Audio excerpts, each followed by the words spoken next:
कहाँ हैं गुरचरण सिंह जो तारक मेहता का उल्टा चश्मा में सोढ़ी जी का किरदार निभाते हैं।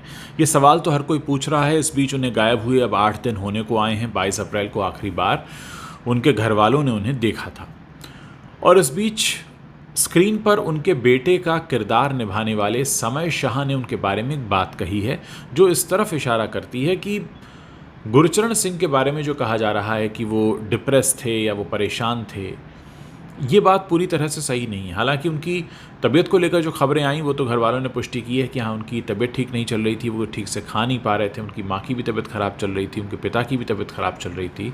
लेकिन ये जो बात कही जा रही थी कि वो डिप्रेस्ड हैं और इस वजह से कुछ हो सकता है कि वो गायब हो गए हों, ये बात गलत साबित की है उनका जो बेटे का किरदार निभाते हैं समय शाह। उन्होंने कहा कि उनके गायब होने से 2-3 रोज़ पहले की बात है, मेरी उनसे बात हुई थी फ़ोन पर, काफ़ी देर वो बात करते रहे, मुझे काफ़ी मोटिवेट करते रहे। उन्होंने ये भी कहा कि अपने सपनों के लिए जीना सीखो और तमाम ऐसी बातें कर रहे थे जिससे बिल्कुल भी नहीं लग रहा था कि वो किसी भी तरीके के डिप्रेशन में हैं। और उनके दोस्तों से भी अच्छे संबंध थे, घर वालों से भी अच्छे संबंध थे।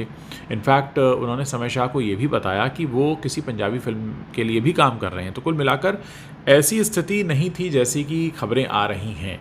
तो अब क्योंकि जब तक गुरचरण नहीं मिल जाते तो गुरचरण के आसपास के जितने लोग हैं वो बड़े इंपॉर्टेंट हो जाते हैं। वो उनसे किस तरह से बात कर रहे थे, किस तरह का इंटरेक्शन था। हालांकि जब भी बात टीवी इंडस्ट्री की होती है, बॉलीवुड की होती है, तो एक डिप्रेशन वर्ड बहुत ज़्यादा सामने आता है क्योंकि यहाँ जो कामयाबी है वो अचानक मिलती है, कामयाबी बड़ी मिलती है, फिर आप अक्सर कई बार गायब भी हो जाते हैं, स्क्रीन से दूर भी हो जाते हैं। मुझे याद है गुरचरण सिंह ने 2008 से 2013 तक करीब 5 से 6 साल इस शो में काम किया था। उसके बाद वो शो छोड़कर चले गए थे, फिर उनकी वापसी हुई थी, फिर 2020 में फिर उन्होंने शो छोड़ दिया। तो कुल मिलाकर जो ये पूरा मामला है ये बहुत हैरान तो करता है, लेकिन हाँ, इतना ज़रूर है कि वो डिप्रेशन में थे, इस थ्योरी को उनके ऑन स्क्रीन बेटे ने खारिज कर दिया। उन्होंने कहा कि नहीं, मुझे बिल्कुल नहीं लगा कि वो डिप्रेशन में थे और वो काफ़ी मोटिवेट कर रहे थे और डिप्रेशन में अगर कोई व्यक्ति होता है तो उस तरह की बात नहीं करता।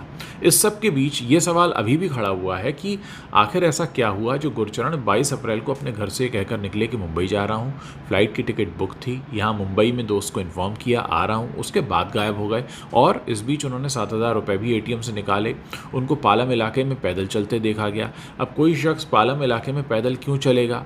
यानी क्या वो पालम इलाके में किसी से मिलने वाले थे या कोई मीटिंग थी जिसके बारे में और कोई नहीं जानता था? ये तमाम बातें, तमाम सवाल हैं जो अभी भी अनसुलझे हैं और जब तक मिल नहीं जाते गुरचरण सिंह तब तक कई सारे अनसुलझे सवालों के जवाब नहीं मिलने वाले। लेकिन जब तक कि वो नहीं मिलते हैं तब तक उनके आसपास के जो लोग हैं वो उनके बारे में क्या बताते हैं, क्या कहते हैं, ये जानना बड़ा महत्वपूर्ण होने वाला है।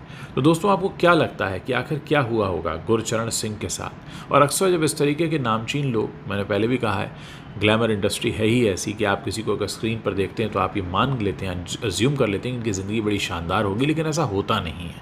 खैर, उम्मीद करते हैं गुरचरण जल्द से जल्द मिलें ताकि उनके चाहने वाले चैन की सांस ले सकें, उनके परिवार वाले जो काफ़ी दिनों से परेशान हैं उन्हें चैन आए और सारा का सारा सच, उम्मीद है जैसे ही वो सामने आएंगे सबको पता चल जाएगा।